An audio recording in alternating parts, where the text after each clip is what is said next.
The pipe wrench slipped in my hand, and cold water sprayed across my face. It was past midnight, and I was lying on my back in our basement, trying to fix a leak that Clarissa had complained about for 3 days straight. Above me, I could hear her pacing in the kitchen, her heels clicking against the marble floor we'd installed last year. Her choice, her money, her everything now. I was tightening the fitting when I heard her voice drift down through the heating vent. She was on the phone, and she wasn't being quiet. "Matt? Oh, he'll be fine. Once the papers are signed, I'll be free." Her laugh was sharp, unfamiliar. "Trent says I deserve real fun for once, and with this money, who needs dead weight?" I froze. The wrench hung loose in my grip as water dripped onto my chest. Dead weight. That's what 20 years of marriage had boiled down to. Dead weight. "My name is Matt Foster. I'm 42 years old, and until 6 months ago, I thought I had a pretty good life. I'm an industrial designer, or I was, before the firm downsized. Now I do freelance work from home, which means I'm around a lot more than Clarissa would like. We live in Brookline, one of those affluent suburbs outside Boston, where the houses look like they belong in architectural magazines, and the neighbors smile while mentally calculating your net worth. Our house, Clarissa's house now, really, is a sprawling colonial that her grandmother left her when she died last winter. Along with the house came about $3 million, various investments, and a complete personality transplant for my wife. Before the inheritance, Clarissa was driven but grounded. She'd worked her way up to partner at Morrison & Associates, a prestigious law firm in downtown Boston. I'd supported her through law school, working double shifts at a design firm while she studied. We were a team. We were in love. Then Grandma Foster died, and suddenly Clarissa discovered she had expensive taste. The Subaru became a Mercedes. Her sensible work wardrobe transformed into designer labels I couldn't pronounce. She started attending gallery openings and charity galas with a new crowd, people who looked at me like I was the help. And then there was Trent. Trent Wallace, the artist. 38 years old, with perfectly tousled hair and a wardrobe that cost more than my car. He painted abstract pieces that looked like a toddler's tantrum on canvas, and somehow Clarissa's new friends thought he was brilliant. She'd met him at a gallery opening 2 months ago, and suddenly, she was very interested in art. I'm not stupid. I noticed the late nights, the hidden phone, the way she smiled at texts she wouldn't let me see. I noticed how she'd started going to the gym more, wearing perfume to work meetings, and how our bedroom had become as cold as a morgue. But hearing her say it out loud, that was different. I lay there in the basement, water still dripping onto my face, and something inside me shifted. It wasn't anger, not yet. It was something colder, more calculated.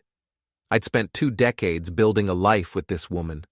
I'd worked my ass off so she could have her dream career.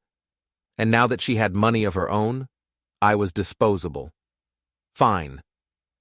I finished fixing the pipe, dried my face, and went upstairs. Clarissa was in the living room, curled up on the leather sofa with her laptop. She barely looked up when I walked in. "Did you fix it?" she asked, her eyes still on the screen. "Yeah, all set." "Good. I'm going to bed." She closed the laptop and stood, smoothing her silk pajamas. "Don't stay up too late." She walked past me without a kiss, without even touching me. I watched her climb the stairs, and I thought about that phone call. Dead weight. Real fun. I slept in the guest room that night, and the next morning I found the divorce papers on the breakfast table next to a cup of coffee that had gone cold. Clarissa was already dressed for work, looking sharp in a charcoal suit that probably cost $3,000. She stood by the counter, her arms crossed, watching me with the same expression she used on opposing counsel. "I think we both know this has been coming," she said. Her voice was steady, professional. "I've tried to make it work, Matt, but we've grown apart. You have to see that." I picked up the papers. They were thick, official, prepared by her firm. She'd been planning this for a while. "Grown apart," I repeated.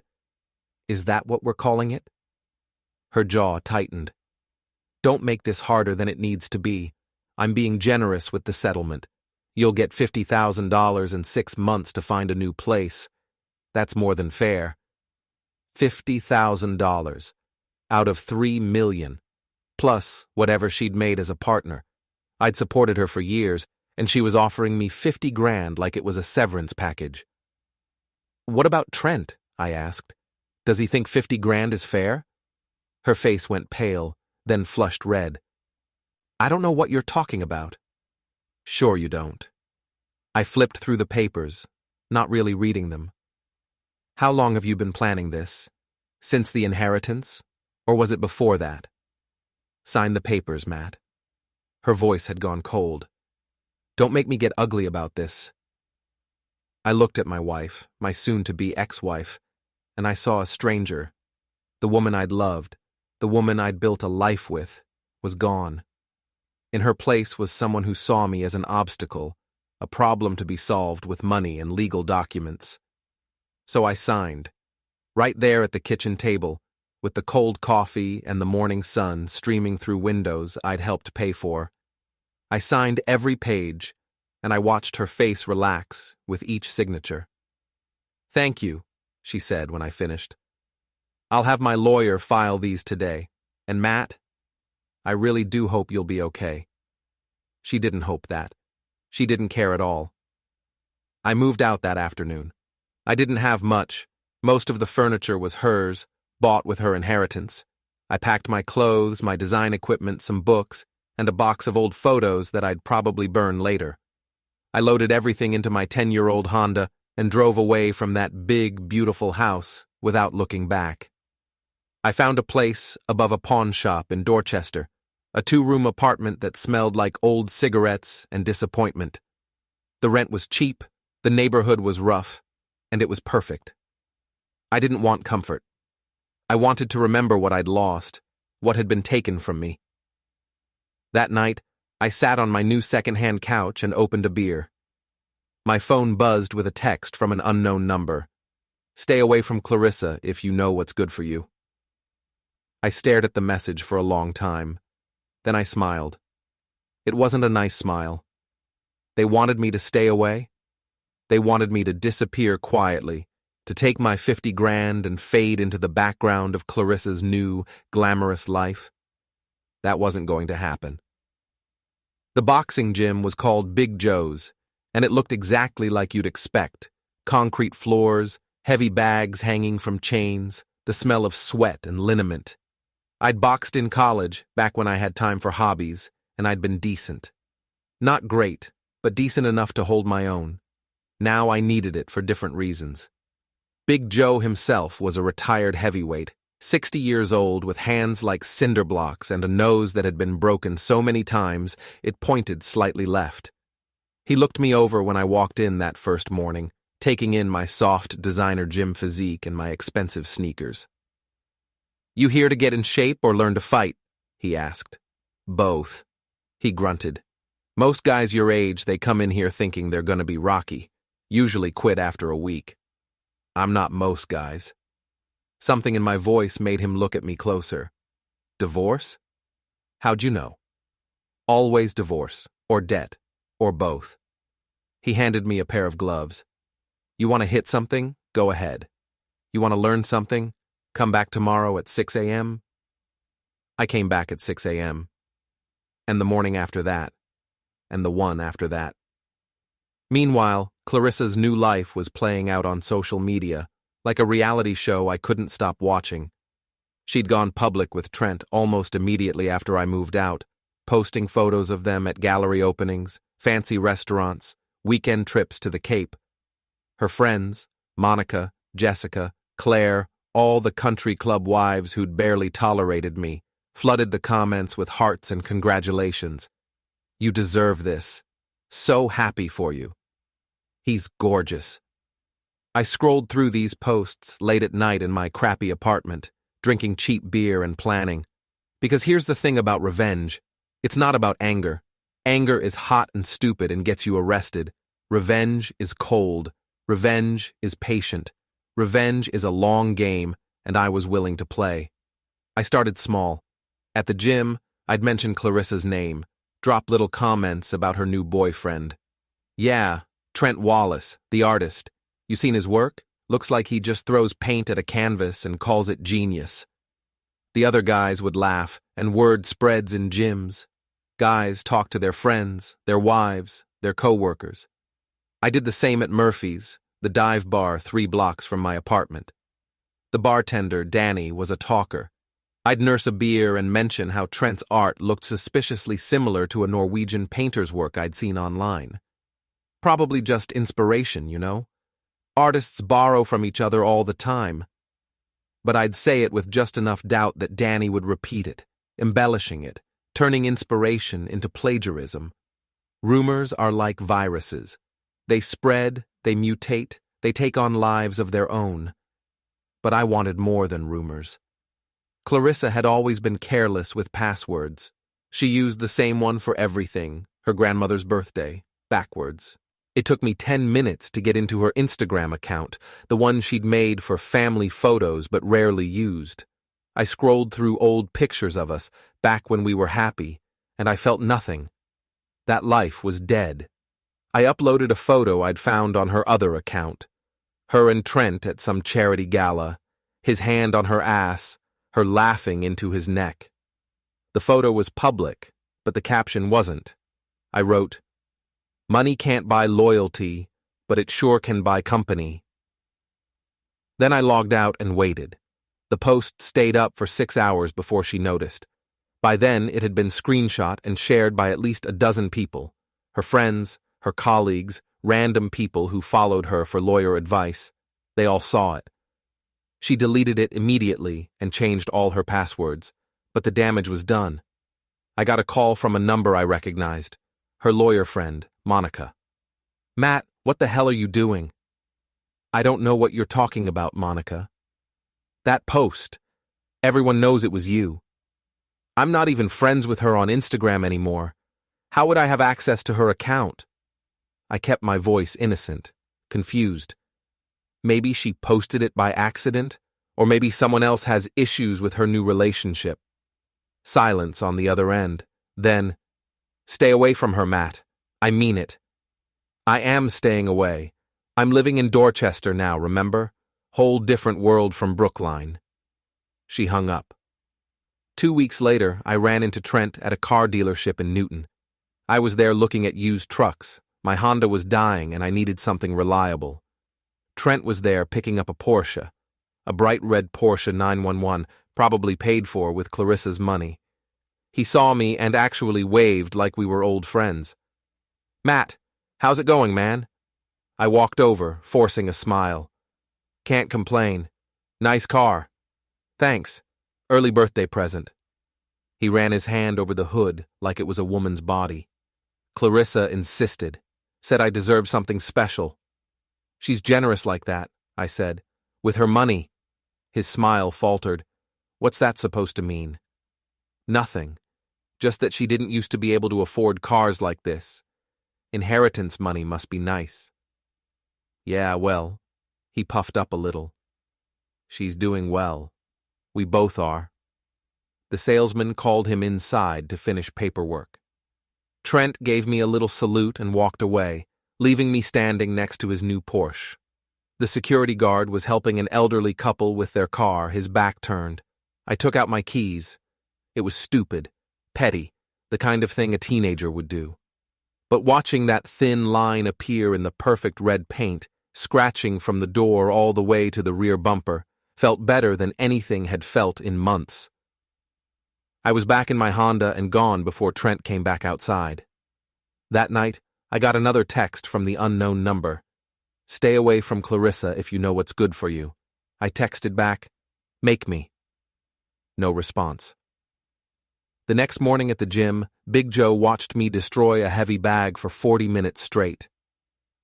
"You got something working through," he observed. "You could say that. Just make sure you work it through on the bag, not on a person. I don't need cops showing up here." "Don't worry," I said. "I'm not going to hit anyone." I wasn't lying. I had no intention of hitting anyone. I had much better plans than that. The private investigator's office was in Somerville, above a Chinese restaurant. The smell of fried rice followed me up the stairs. Eddie Sullivan was exactly what you'd expect from a PI. Late 50s, chain-smoking, wearing a tie that had gone out of style in 1995. His office was cluttered with file folders and old coffee cups. "You want me to follow your ex-wife," he said, not a question. "I want you to follow her boyfriend." He lit another cigarette from the butt of his last one. What am I looking for? Anything interesting? Other women, financial problems, anything that doesn't fit his perfect artist image. This gonna be used in court? No, just for my own peace of mind. Eddie studied me through the smoke. Peace of mind costs $200 a day plus expenses. I counted out $600 in cash. Start with 3 days. He took the money. I'll need a photo and his usual locations. I gave him everything: Trent's address, his studio in the South End, the galleries he frequented, the restaurants Clarissa posted about. Eddie wrote it all down in a battered notebook. "I'll call you in 3 days," he said. I went back to my apartment and my freelance work. I had a design project for a client in California, something I could do remotely. It paid the bills and gave me time to think. Clarissa's social media was full of her new life. Gallery openings, wine tastings, weekend trips to Martha's Vineyard. Trent was in every photo, always touching her, always smiling that smug smile. Her friends commented constantly, building her up, telling her how amazing she looked, how perfect they were together. Monica was especially vocal. "You two are goals," she'd written under a photo of them at some charity event. Monica Chen. I'd never liked her. She was Clarissa's best friend from law school, one of those women who measured her worth by her husband's salary and her handbag's price tag. She'd always looked at me like I was beneath her, like I wasn't good enough for Clarissa. Now, she was Clarissa's biggest cheerleader. 3 days later, Eddie called. "You're gonna want to see this," he said. I met him at a coffee shop in Cambridge. He slid a manila envelope across the table. Inside were photos, lots of them. Trent at his studio, Trent at a bar in the North End, Trent at an apartment building in Back Bay. "That last one's interesting," Eddie said. "He went there twice in 3 days, stayed for 2-3 hours each time." "Whose apartment?" "Monica Chen, your ex-wife's best friend." I stared at the photos. Trent entering the building. Trent leaving, his shirt untucked, his hair messed up. Timestamps showed he'd been there from 2 to 5 p.m., right in the middle of the workday. "You're sure?" I followed him to the door, watched through the lobby camera. He went straight to apartment 4B. That's registered to Monica Chen. Eddie tapped another photo. And here's Monica leaving 30 minutes after he did. She looked pretty satisfied. I studied the photos, my mind racing. Trent was cheating on Clarissa with her best friend. Monica was betraying her, and neither of them knew I knew. "Good work," I said. "You want me to keep following him?" "No, this is perfect." I paid Eddie the rest of his fee and took the envelope home. That night, I sat in my apartment and planned my next move. I could send the photos to Clarissa directly, but that was too simple. She might not believe me, might think I'd faked them somehow. No, this needed to be public. This needed to humiliate both of them. I created a fake email account and sent the photos to Jessica and Claire, 2 of Clarissa's other friends from the country club set. I didn't include any message, just the photos with timestamps. Let them draw their own conclusions. Then I waited. It took 2 days. Jessica posted something vague on Facebook. "Some people will smile to your face while stabbing you in the back. Trust is earned, not given." Claire commented, "The truth always comes out." Clarissa commented, "Everything okay?" No response from Jessica or Claire. The next day, Clarissa posted a photo of her and Monica at lunch, all smiles. "Best friends forever." The comments were sparse. No hearts from Jessica or Claire. I went to the gym and worked the heavy bag until my knuckles bled through the gloves. "Easy," Big Joe said. "You're gonna break your hands." Maybe that's the point. He pulled me away from the bag and made me sit. "Whatever you're doing, it's eating you up. I've seen it before. Guys come in here thinking revenge is going to make them feel better, but it just makes them hollow. I'm not hollow. Not yet, but you're getting there. He handed me a towel. Just remember, when you're done destroying them, you still gotta live with yourself. I didn't answer. I wasn't sure I cared about living with myself anymore. I just wanted to watch them all fall. That weekend, I made my move. Trent's studio was in the South End, in a converted warehouse that housed about 20 artists. Security was minimal, a keypad at the front door, cameras that probably didn't work. I waited until midnight, wearing dark clothes and a baseball cap. The keypad code was easy. I'd watched Trent punch it in one day when I'd followed him. People are predictable. The studio was on the 3rd floor. I took the stairs, avoiding the elevator camera. Trent's space was at the end of the hall, marked with a pretentious sign, T. Wallace, Abstract Expressionism. I picked the lock. It was easier than I expected. Cheap hardware, probably original to the building. Inside, the studio was exactly what I'd imagined. Paint-splattered floors, canvases everywhere, the smell of turpentine and expensive coffee. His art covered the walls, splashes of color that meant nothing, sold for thousands to people who wouldn't know real art if it slapped them. I took out my phone and started photographing everything. Then I took out the can of red spray paint I'd brought. On the largest blank wall, I wrote in huge letters, Gold Digger. Under that, ask Monica about her afternoon appointments. I photographed my work, then I got creative. I took some of his finished canvases and rearranged them, stacking them against the wall. I poured paint across his workbench, knocked over his expensive easel. I didn't destroy everything, that would be too obvious. I just made it look like someone had been there, someone angry, someone who knew his secrets. Then I left, locking the door behind me. I sent the photos to the same email list, Jessica, Claire, and a few other people from Clarissa's social circle. This time I included a message. Trent's studio. Looks like someone's not happy. Wonder who? I went home and slept better than I had in months. The next morning, my phone exploded with texts from a number I didn't recognize. It was Clarissa calling from a new number. What the hell did you do? Good morning to you too. Trent's studio was vandalized. The police are involved, Matt. If I find out you had anything to do with this, I've been home all night. Ask my neighbors. Ask the security camera at the convenience store downstairs. I bought beer at 11:30 and went straight upstairs. You're lying. Prove it. I kept my voice calm. Maybe Trent has other enemies. Maybe someone found out about his extracurricular activities. Silence. Then, what are you talking about? Ask Monica. She might have some insights. I hung up. 20 minutes later, my phone rang again. This time it was Monica. You bastard, she hissed. You sent those photos. I didn't take them. I just shared what I found. You're trying to ruin Clarissa's life. I'm not doing anything. You and Trent are doing that all by yourselves. I paused. Does she know yet? About you two? There is no us two. It was just a few times, it didn't mean anything. I'm sure Clarissa will understand that. She hung up. I sat back on my couch and smiled. The dominoes were falling exactly as I'd planned. The next 2 weeks were chaos, and I watched it all from a distance like a director watching his movie unfold. Clarissa confronted Monica. That much I knew because Jessica posted about it, cryptically, but enough to piece together. Sometimes your closest friends are your biggest betrayers. Trust your gut. The comments were full of speculation. Trent's gallery dropped him.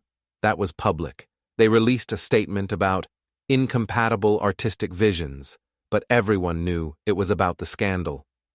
His Instagram went dark. Clarissa stopped posting photos of them together. And then I got a call from my lawyer, Dave Patterson.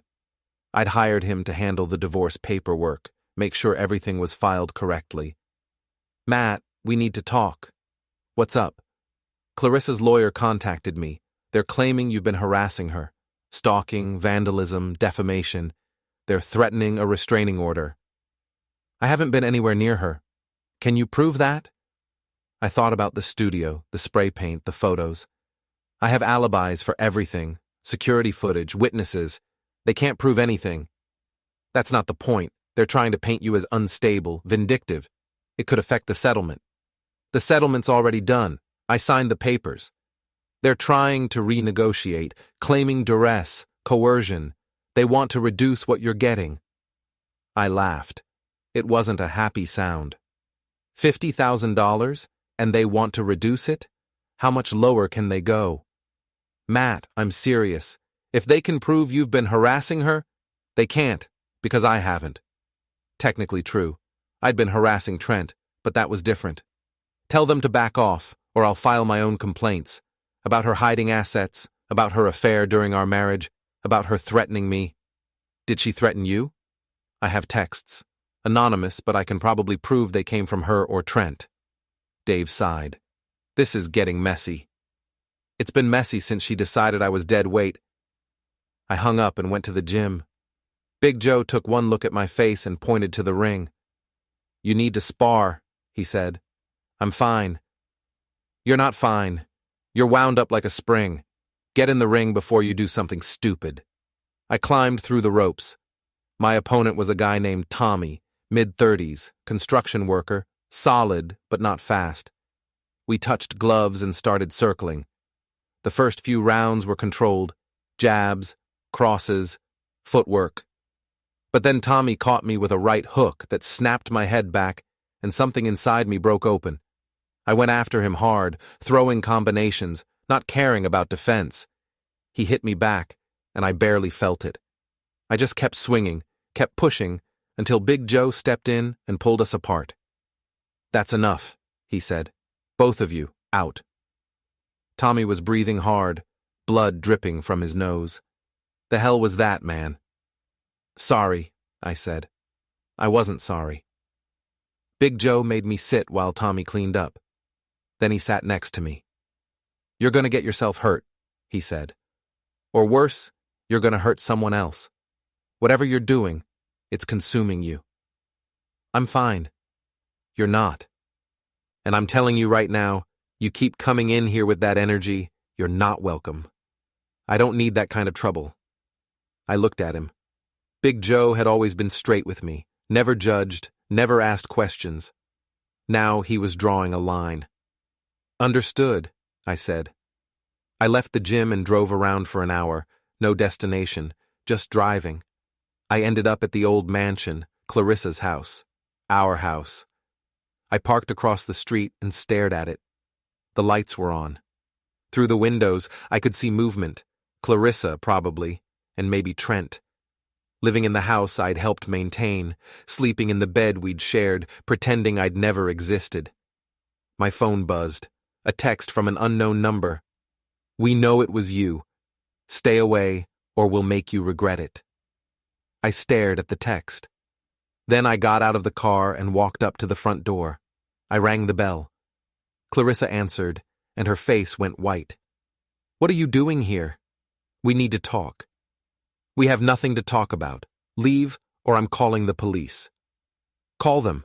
I'm not doing anything illegal. I'm standing on a public sidewalk, ringing a doorbell. Trent appeared behind her. His face was bruised. Someone had hit him recently. Good. She told you to leave, he said.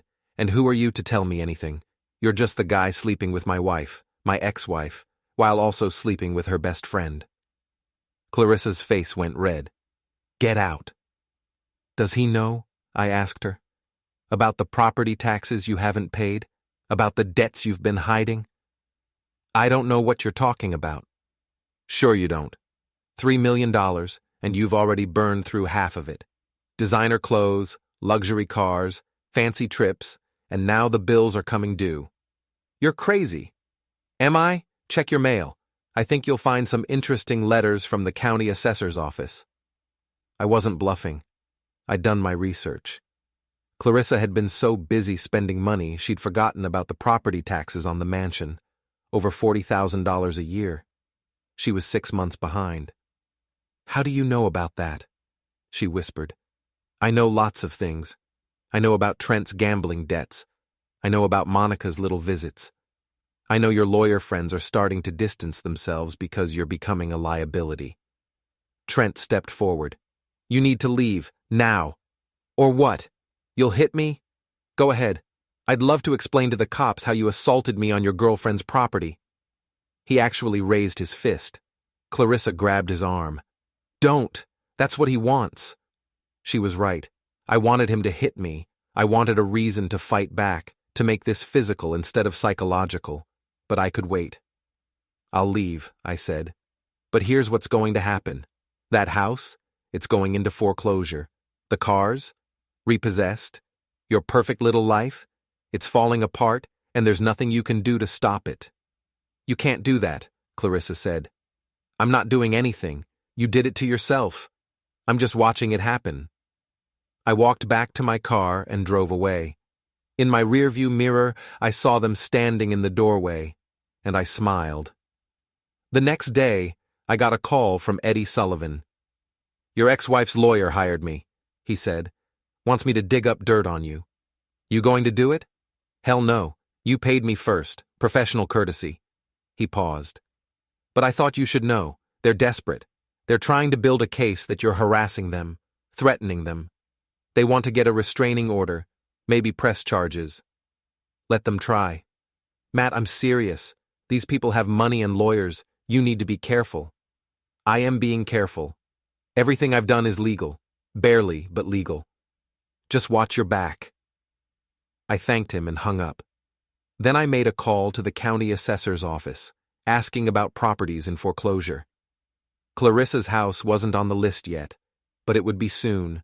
$40,000 in back taxes, plus penalties and interest. She'd have to pay or lose the house. I hoped she'd lose the house. That weekend, Clarissa threw a birthday party. She posted about it on Instagram. A big celebration at the mansion, all her friends invited. The photos showed catered food, expensive wine, everyone dressed up and smiling. Trent was there, his arm around her, both of them pretending everything was perfect. I wasn't invited, obviously, but I had other plans. I'd done more research on Trent.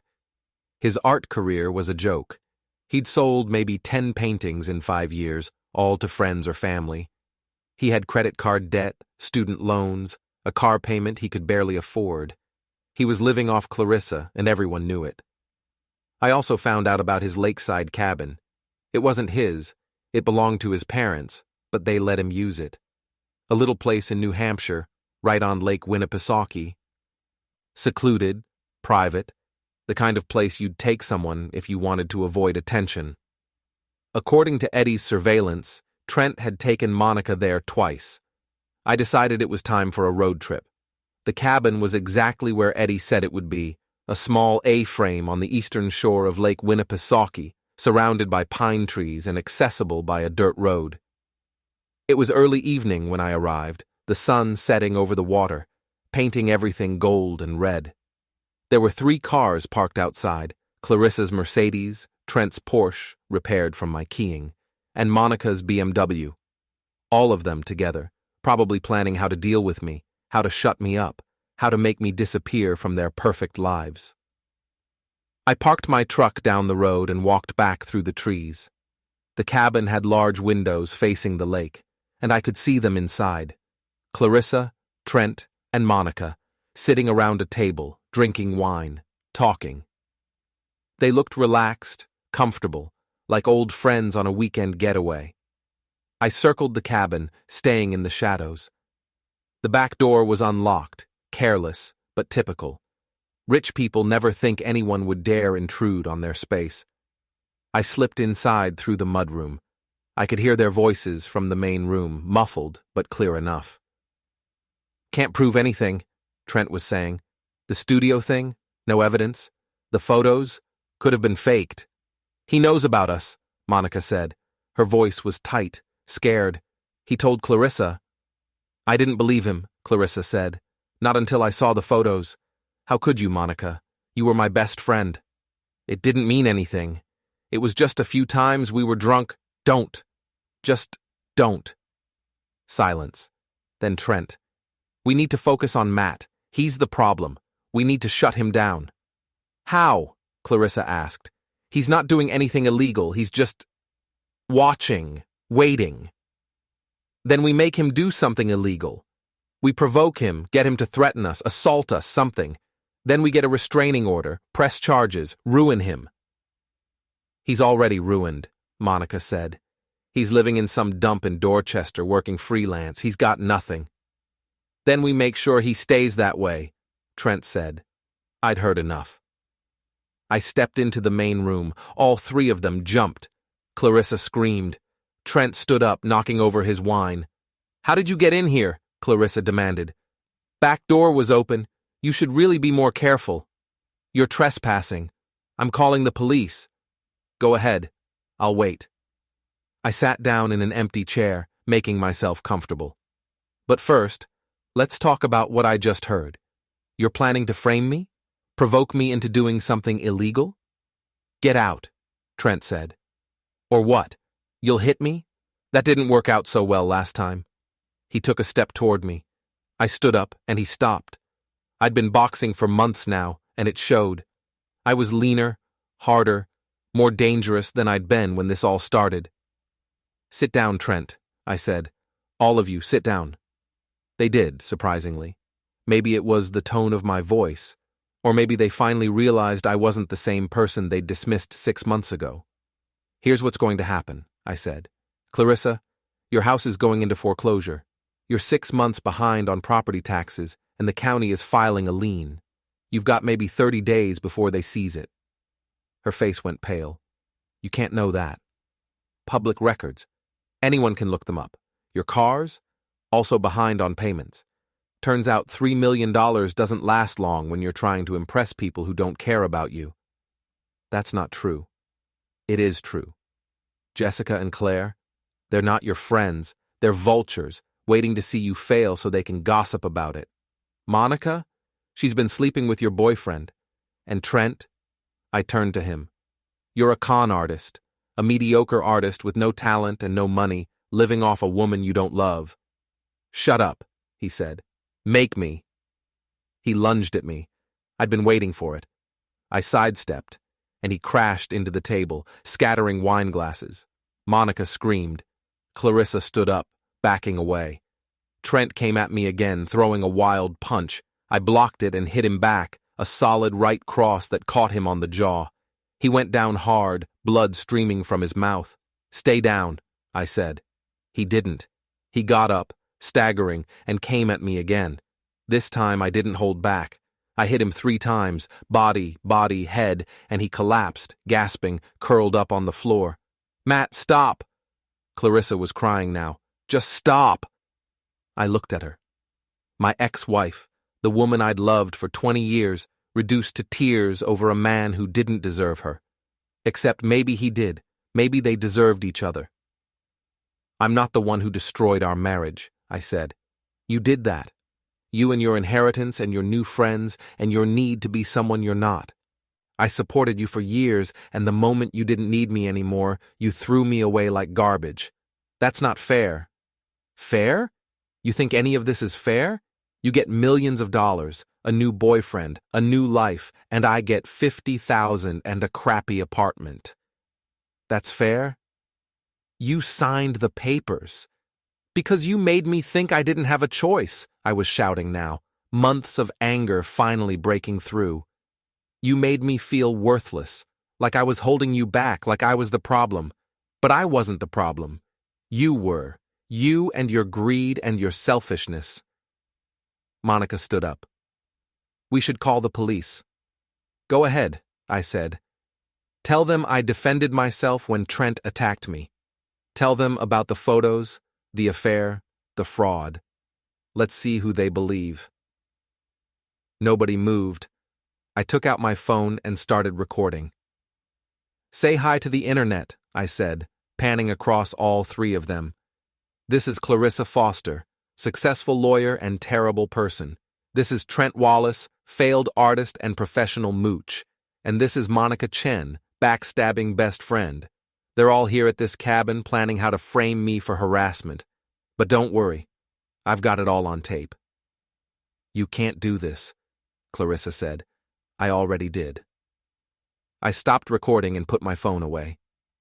"Now here's what's really going to happen. I'm going to leave. You're going to stay here and think about your choices. And tomorrow, when the foreclosure notice arrives, when the repo men come for your cars, when your friends all turn their backs, you're going to remember this moment. You're going to remember that you brought this on yourself." I walked to the door. Behind me, I heard Monica helping Trent to his feet, heard Clarissa crying. "Matt!" Clarissa called out. "I'm sorry. I'm so sorry." I stopped but didn't turn around. "No, you're not. You're sorry you got caught. You're sorry your perfect life is falling apart. But you're not sorry for what you did to me." I left the cabin and walked back to my truck. As I drove away, I could see them through the windows, 3 people who'd thought they were untouchable, now realizing they were anything but. The next morning, I went to the foreclosure auction. It was held at the county courthouse, a dingy room full of real estate investors and lawyers. Clarissa's mansion was lot number 7. The bidding started at $40,000, the amount of back taxes. It went up slowly, a few thousand at a time. I didn't bid. I just watched. At $60,000, the bidding stopped, sold to a real estate investment company that would probably flip it for $1 million. Clarissa's inheritance, her grandmother's legacy, gone. I walked outside and called Eddie. "It's done," I said. "How do you feel?" "Empty." "That's normal. Revenge doesn't fill the hole, Matt. It just makes it deeper." "Maybe, but at least she feels it too now."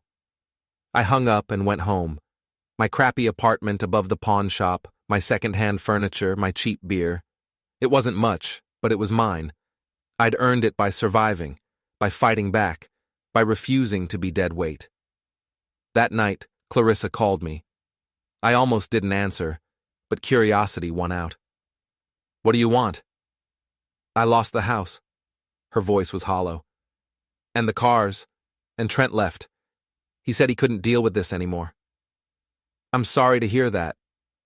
"No, you're not. She was right. I wasn't sorry at all. Monica won't return my calls," she continued.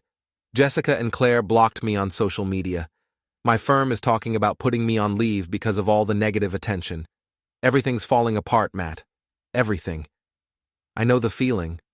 I didn't mean for it to happen this way. I thought I could have it all. The money, the new life, the freedom. I thought you'd be fine. I am fine. Are you?" I thought about that. Was I fine? I'd destroyed my ex-wife's life, ruined her boyfriend, exposed her best friend's betrayal. I'd won. But Big Joe was right. I felt hollow, empty, like I'd burned through something essential and couldn't get it back. "Yeah," I said. "I'm fine." "I don't believe you. I don't care." Silence. Then, "For what it's worth, I really am sorry. For all of it." "Okay. Is that all you have to say?" "What do you want me to say, Clarissa? That I forgive you? That we can be friends? That's not going to happen. You made your choices and now you're living with the consequences, just like I had to." "So this is it? This is how it ends?"